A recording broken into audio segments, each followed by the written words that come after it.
basic structure of an electric motor. We can see the battery, the commutator, the brushes, the copper wire loop, and the permanent magnet. The brushes are attached to a wooden support, and the commutator is fixed to the loop of copper wire. The commutator rotates freely, rubbing against the brushes.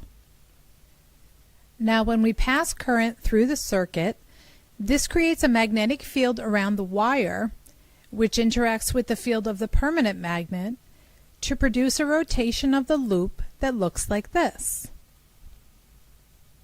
The electric motor and the electric generator are related like two sides of a coin. In general, the task of an electric motor is to convert electrical current into mechanical force. On the other hand, an electrical generator converts mechanical force into electrical current. So as you can see, we can simply rearrange our motor into a generator. In this case, we will provide the mechanical force with a windmill rotor attached to the loop and connect a bulb in place of the battery. We will leave the magnetic field as it is, and as the wind rotates the blade, an electrical current is produced.